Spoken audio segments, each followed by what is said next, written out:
Hello. Good morning, good afternoon, and good evening. I'm Jules. I'm 47, and I've just started doing these recordings every morning as I braid my hair in an effort to get more comfortable speaking and talking to a camera,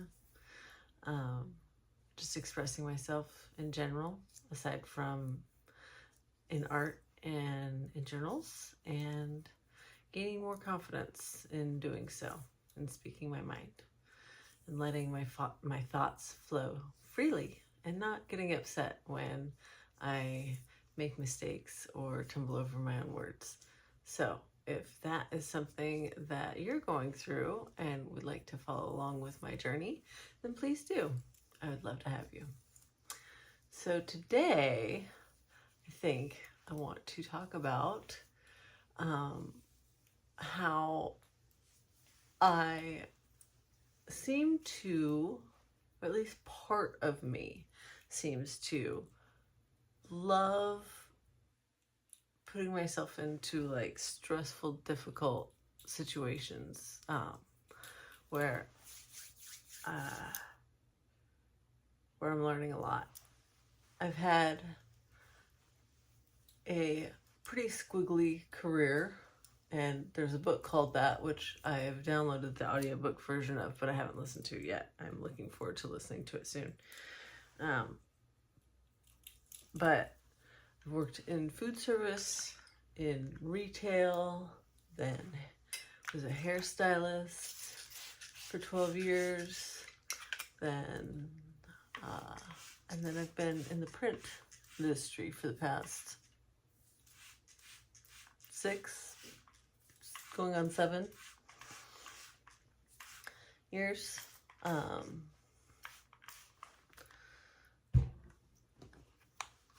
And even within the print industry, I started as a cutting machine operator, which that was scary enough on its own to learn.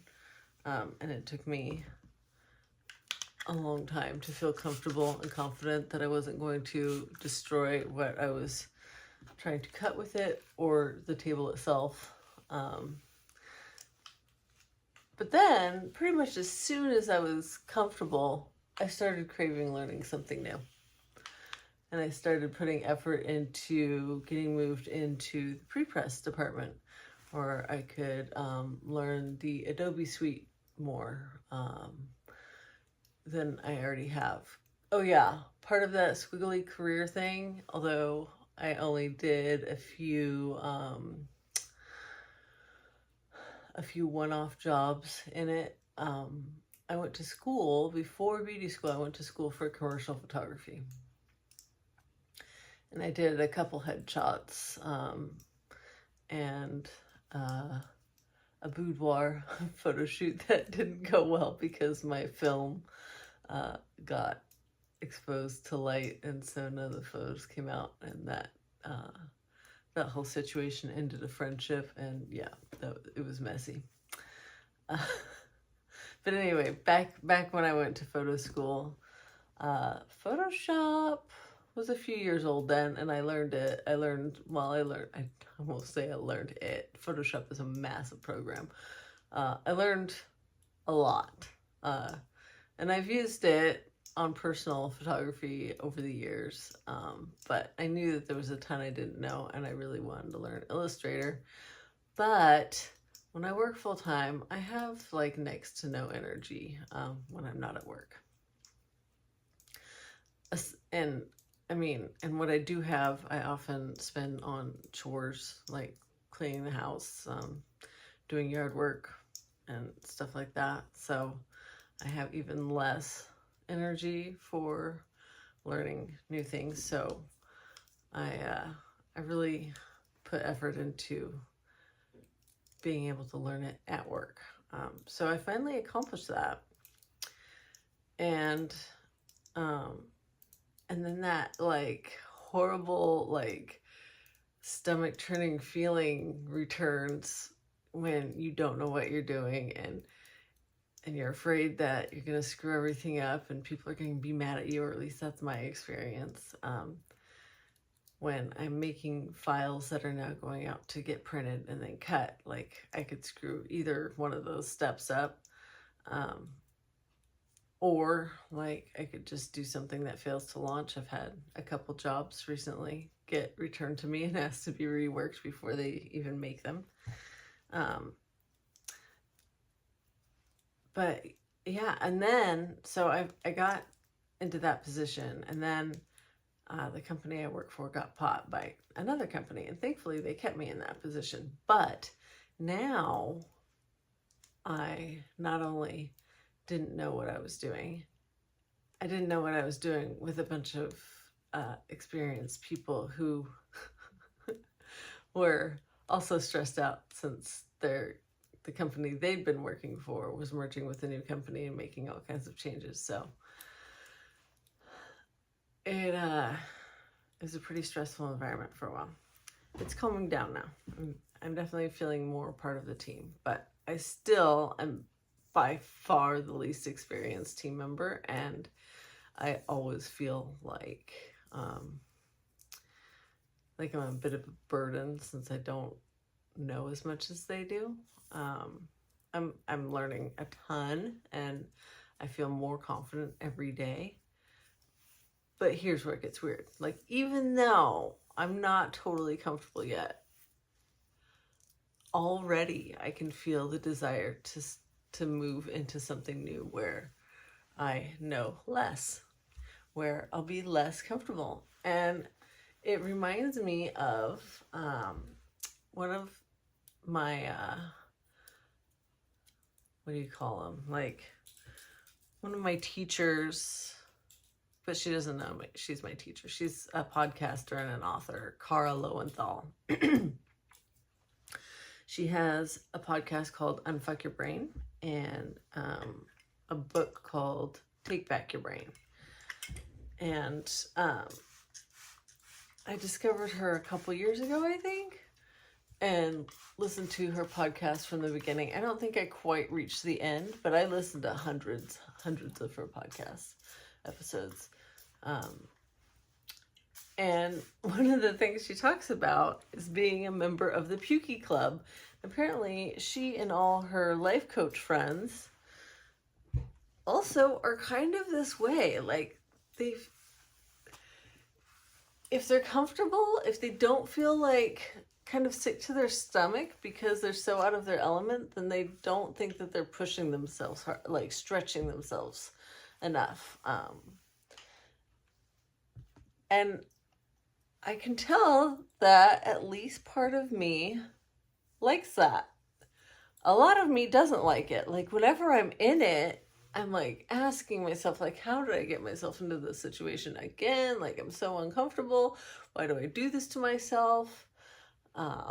Is it worth it? But then as soon as I'm comfortable, I'm like, what can I learn next? And I don't know if that is hedonic adaptation. I don't know if it is my ADHD, because I remember one of my therapists was trying to graduate me after I'd been seeing him for, I don't know, a year or two. And I was like, I don't feel like I'm ready. He's like, you're totally ready. I'm like, but we haven't addressed like one of my most major problems. He was like, what's that? And I was like, every time I get into a position where I feel like I know enough that I could advance and I could expand my career in that area, like, suddenly I'm not interested in it anymore, and I find something else and I have to start at the bottom all over again. Like, I never get anywhere. And he was like, do you have ADHD? And I was like, no. And he's like, are you sure? And I was like, no. But, I mean, wouldn't it have been caught by now? I was like, not necessarily. So he had me take the test, the questionnaire, and he said I was one of the most ADHD people he'd ever met. I'm just not hyperactive. I have daydreamer type. So if I'm not engaged, I'm often my own personal world, solving problems, probably creating problems, daydreaming, that sort of thing. But it turns out that stress creates dopamine. So for people with ADHD, and that's basically just a dopamine deficiency, we do better in more stressful situations because it creates more dopamine and our brain works better, which is extremely frustrating. But also extremely interesting, I have to say. Even though I've never climbed to the top of anything I did because I get bored with it before I can, I feel like my varied career has really made me a pretty well-rounded person. And I'm not sure that I mind like I used to.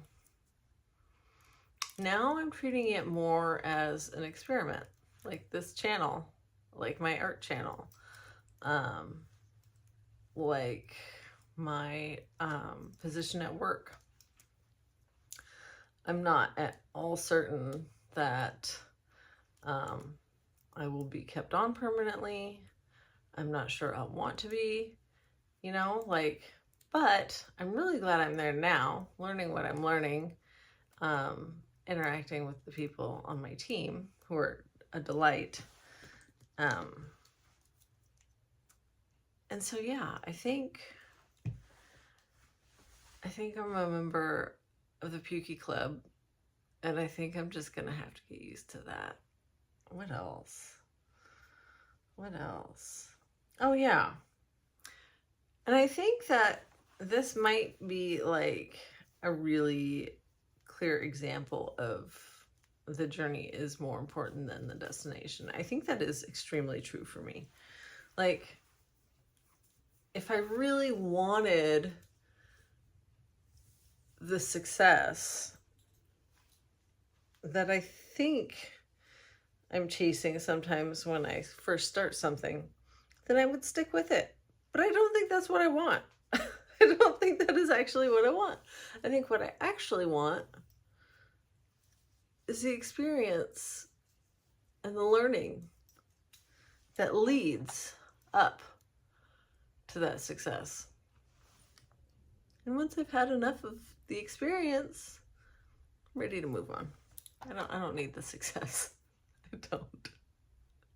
The money would be nice, though. The money would be nice. And I keep hoping that I will find something that I don't get bored with. I thought hair would be that, because every head of hair is different, every client is different, but there was just too much customer service involved with that. But making YouTube videos, I love reading about stuff, researching stuff, experiencing stuff, as I've just discussed. And now that I'm getting more comfortable talking, essentially, there's like an endless number of things I could talk about. And I watched a couple of YouTube videos about making YouTube videos last night, and they both kind of said to find the subject that you love talking about and people love hearing about, and then just make tons of videos on that. Basically, that's how the algorithm works. But so here again, I may not be like the most successful YouTuber ever, because that probably won't work for me. Maybe I'll do like groupings of videos. I'll talk about something for a while, and then I'll get bored of that, and I'll need to talk about a whole new subject, and maybe some of my readers will fall off and I'll get new ones. I don't know. And that's okay. That's okay. I want this to be fun, both for me and for you as my watcher. That sounded really strange. That's a subject. That's a whole different subject. The watchers. I had a watcher when I was younger with the fedora and the black trench coat and everything. Actually, it was more of a Macintosh than a trench. Anyway, I think that's all I've got for today. We'll see what I have for tomorrow. And in the meantime, I hope that your time is well spent, that you find many things to delight in, and that you are happy, healthy, wealthy, and feel at ease.